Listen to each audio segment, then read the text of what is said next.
Virage correct.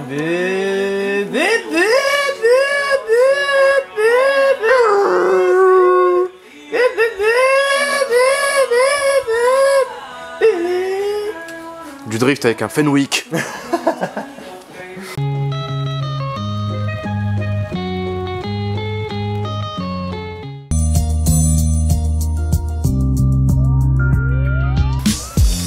Qu'est-ce qui se passe? Oh mais alors, qu'est-ce qu'il fait? Wouhou! Hey! Ça va? Tranquille?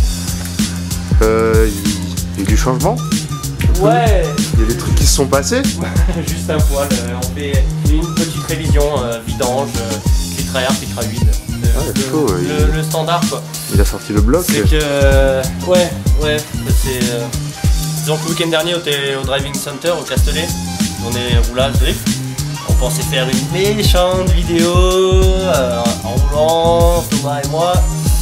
Et au final, on n'a pas pu parce que la journée, en fait, elle s'est passée comme ça.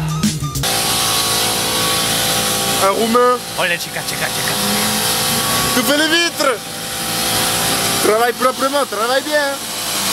Putain, mais ils sont tous dévissés. Fais chier, Alain, je peux pas avec ça. Verdict de cette première session. Eh ben franchement, rouler sans DA, c'est dur. Non, attends, elle est trop par là, c'est ça? Ah oui, non. C'est ça la merde. Je savais déjà que ça sentait la merde. Ouais, donc du coup, on s'est dit que ça pouvait être sympa de faire une vidéo sur comment commencer le drift, en vous expliquant tout ce dont vous allez avoir besoin, et forcément en commençant par la voiture. Et non, c'est, soyons raisonnables, ce sera plus chaud avec ça. Ah! Je préfère être clair. Donc le choix de la voiture, comment la modifier et quel budget il faut au minimum, et peut-être même plus pour pouvoir commencer à drifter. Mais pour ça on va aller s'asseoir parce que j'en ai marre du coup. Commençons par le début. Donc voilà, donc pourquoi nous? Pourquoi nous? C'est vrai, ouais, pourquoi nous? Parce que toi t'es le noob et moi je suis l'expert en fait, voilà. Tout simplement. Léon il a 3 tours de rond-point à son actif, moi j'en ai 292, voilà, ça fait toute la chose. C'est pour ça, vous avez le point de vue du débutant au semi-professionnel. Non. Bon, enfin bref, celui qui a le plus d'expérience versus celui qui a le moins d'expérience. C'est ça. Et donc commençons par le choix de la voiture, et en fait je vais laisser Léon répondre, parce que qu'est-ce que tu as acheté comme voiture pour commencer à drifter? Une BMW série 3 E36. Et ouais, quelle motorisation?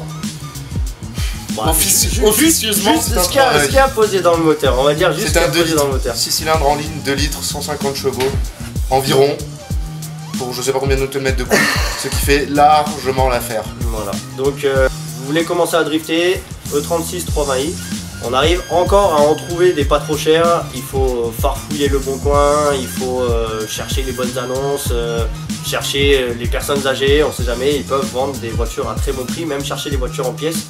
De temps en temps on arrive à trouver des bonnes occasions.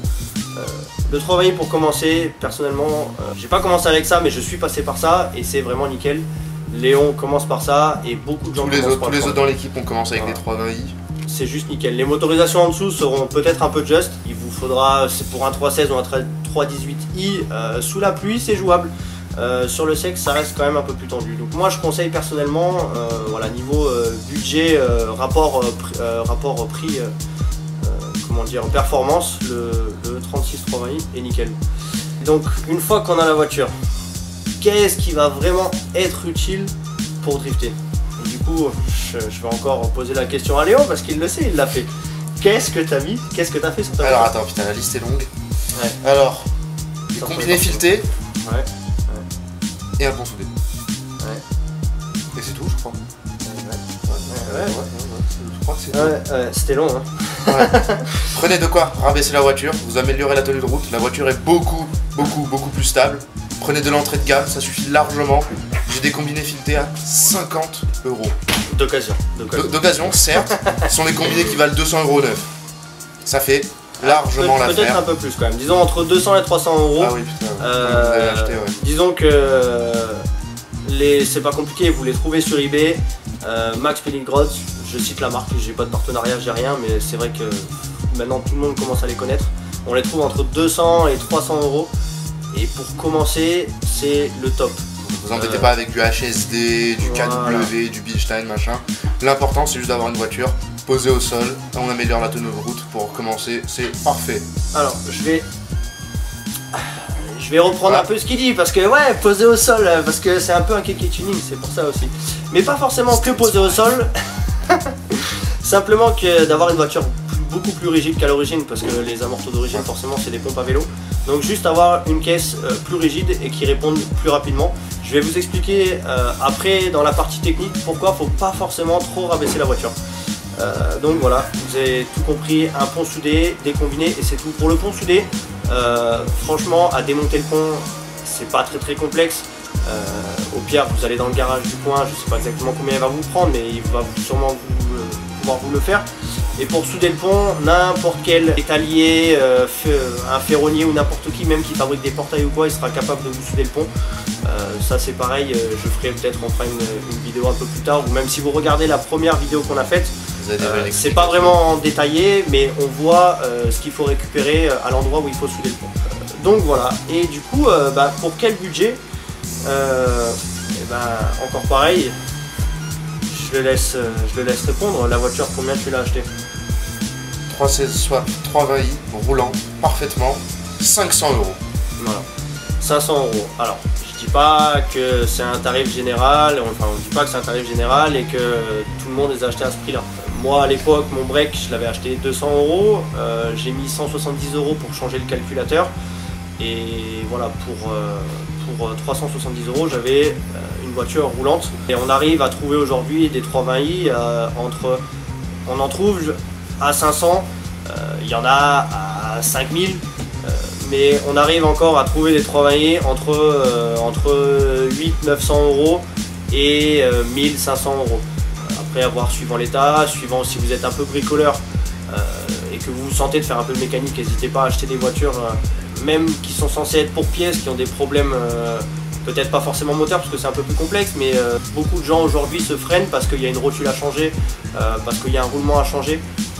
Vraiment, si vous êtes un peu bricoleur, ça pose pas de soucis, vous pouvez trouver une voiture vraiment pas chère pour commencer à drifter. Si après vous avez un plus gros budget, je vous conseille toujours de rester chez BM. À la limite, ce que vous allez faire, vous allez peut-être mettre un peu plus d'argent au niveau du châssis. Sans forcément mettre des combinés beaucoup plus chers, mais peut-être en mettant des trains réglables. Après vous pourrez mettre des baquets pour vraiment se sentir bien dans la voiture, être bloqué, des harnais, un volant, parce que c'est vrai que le volant d'origine BM c'est quand même un bon volant de camion, faut le dire. On a l'impression de conduire un bus. Mais vraiment avec un budget au plus bas, voilà, vous avez compris, disons que pour résumer la situation, le top BMW E36 320i.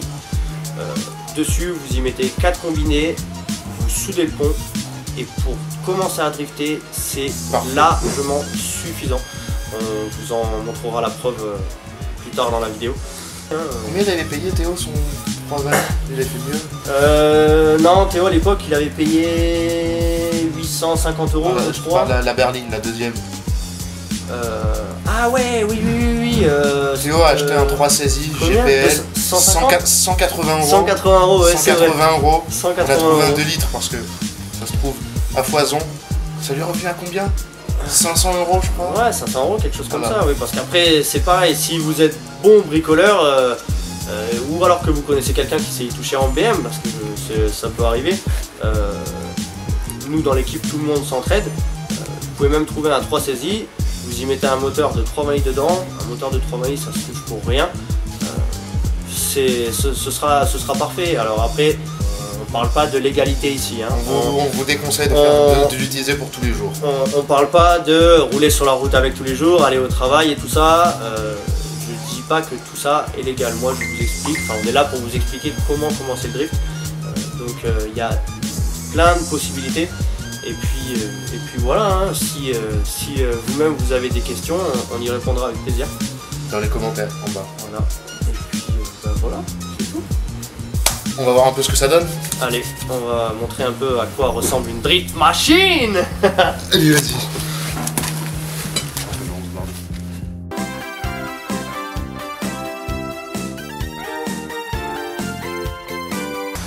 La machine. 316, swap 320i, 500 €, roulante. Combien de kilomètres elle a environ? 130 000, un truc comme ça. Je sais plus. Le moteur vient de son ancien break. Voilà. Comme vous voyez, complètement stock. J'en profite pour que les roues soient braquées. Pas de grand angle. Donc là on est en unité de braquage. Pas de grand angle, ça ne sert à rien. C'est la faute. Venant d'un mec qui n'a que des grands angles, ouais, vous prendrez un autre prix. Alors bah tiens, rapproche-toi. Ouais. Les combinés filetés. Je sais pas si on va les voir. Non, on voit rien. On va faire la mise au point. Rabaissé. Donc les combinés filetés, comme je vous avais dit, 50 €. Max Speeding Rods, que vous achetez sur eBay neuf entre 200 et 300 €. N'achetez pas des combinés à 50 €, c'est une mauvaise idée. Vous comprendrez pourquoi plus tard. Un kit carrosserie relativement stock. De toute façon, on s'en fout de la carrosserie. Sachez que c'est une voiture de drift, vous ferez des erreurs, vous la frapperez. Donc, voilà. C'est gadget. Oups. Voilà. Les baguettes de bord. Tuning. L'arrière aussi. Voilà. Fitment. Encore une fois, voilà. Fitment. 50 € encore. Hein. Ah. Vous savez ce qui va se passer après? Ouais. Donc voilà, en gros, on a enlevé les moquettes, pas pour enlever le poids, mais juste pour accéder aux vis des combinés. Donc ça c'est pareil, hein, à monter, ça prend combien de temps on a pris? Ça prend une bonne heure et demie, quelque chose comme ça? Ouais, si vous n'êtes pas trop expérimenté, une demi-journée, tranquille. Voilà, vous avez plein de tutoriels et tout. Un intérieur complètement stock, avec des Johnny's prêts à être cramés. La réserve de roue. Vous pouvez la vider, c'est accessoire. Mais les donuts à 4 c'est quand même plus fun. À l'intérieur pareil, complètement stock. Donc on a le vrai grip royal. Ou pas. On n'a pas de frein à main hydro, on a juste un frein à main. Pour, alors vu que c'est un 316, il y a des disques. Enfin des. Pardon, non justement il n'y a pas de disques, il y a des tambours à l'arrière. Des tambours. Donc le frein à main pour l'instant ne me sert à rien. Il y en a d'autres. Je crois que c'est tout. Bah, le pont soudé, mais bon, on le verra pas de l'arrière. Hein. Après. On a des souvenirs de donuts. Voilà. La porte était neuve jusqu'à il y a 2 semaines. Voilà pourquoi faut acheter des caisses à pas cher. Voilà pourquoi il faut acheter des voitures à taper. Voilà. Aucun regret. Le capot est mort. Le capot est mort, l'intérieur commence à mourir, il manque plein de trucs. Mais ça fait parfaitement l'affaire. Comme vous allez le voir. Ah ouais, on a des vraies fausses BBS de 34 parce que le style c'est important quand même hein, dans une drifteuse. Ah oui. Et le logo M, voilà. Très important. Le vrai logo M eBay. Les sublimes Angelites. De toute façon ils finiront un jour dans un mur dans la montagne. Donc bon, on va pas les changer pour l'instant. Oui. Ah qu'est-ce qui se cache sous le capot? Que se cache-t-il sous le capot? S'il arrive à l'ouvrir. Ouais. C'est rouge, c'est Ferrari, c'est de la puissance. M50 B20, Vanos. Non, M52. M52 B20. Oui. Bloc aluminium. Bloc aluminium, Vanos, donc voilà. pas de rupteur. Refroidissement de 3 saisies. Donc pour faire des donuts, je vous le déconseille. Pour faire le reste, parfait. Et voilà. Ouais, c'est une modification. Un bloc complètement stock. Là, on a les coupelles des combinés. Ouais. Donc réglable en carrossage quand même. Au prix où on paye ça, c'est pas dégueulasse. Et voilà, vous avez un 320 complètement stock, enfin un 2 litres complètement stock, refroidissement stock, boîte à air stock. Un bloc, c'est du plug and play. Vous trouvez un 2 litres, vous le mettez, vous démarrez, c'est bon. Et encore une fois, ça fait largement l'affaire. Ne vous cassez pas la tête avec des filtres à air, des machins, comment je peux améliorer la puissance. 150 chevaux, le couple qu'il y a, c'est largement suffisant pour faire dans la montagne, pour apprendre. Et voilà. Au top. Bah écoute, si t'as d'autres choses à rajouter. Non, voilà. Vous avez vu à quoi ressemblait la voiture. Je pense que maintenant, donc voilà. Reste plus qu'à aller 36, full stock, faire pas un petit d'expérience. C'est grave cool.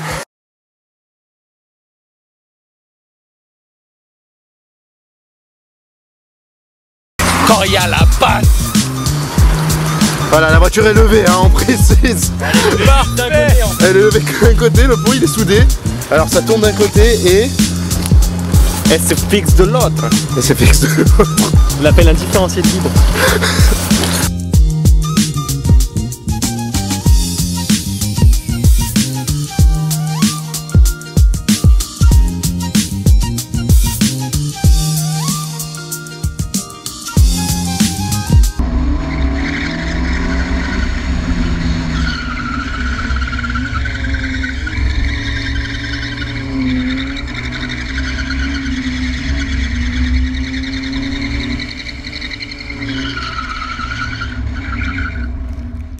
C'était une bonne session. Ouais, non, franchement, c'était cool. C'était amusant. plutôt sympa, ouais. Bah voilà. Hein.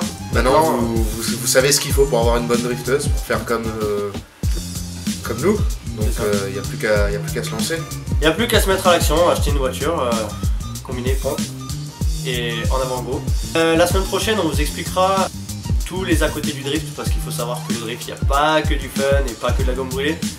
Voilà, l'outillage, certaines précautions à prendre, enfin, tout ce qu'il faut savoir sur ce qu'il y a autour de la voiture en elle-même. Sauf si vous êtes très riche et que vous avez moyen d'engager un mécanicien personnel. Ce qu'on vous recommande fortement, ouais, parce que des fois, on aimerait quand même rouler plutôt que monter des pneus. Mais bon, tout dépend de chacun. Il faut tout faire. Moi personnellement, je kiffe faire de la mécanique sur la voiture. Et quand on fait les choses, quand on se dit que c'est nous qui avons fait les choses sur la voiture, c'est un bonheur. Donc n'hésitez pas à vous renseigner, à vous informer, passer des heures sur internet, sur les forums. Apprenez à faire les choses. Vous verrez plus tard que ça vous servira. Et si vous avez des questions, mettez-les dans les commentaires. N'hésitez pas à nous dire ce que vous voulez voir, si vous avez des questions spécifiques. Ouais. Bon, on va manger. Ouais, c'est vrai que parce qu'il fait un peu faim là. Ouais. Il serait temps. À la prochaine. Et abonnez-vous.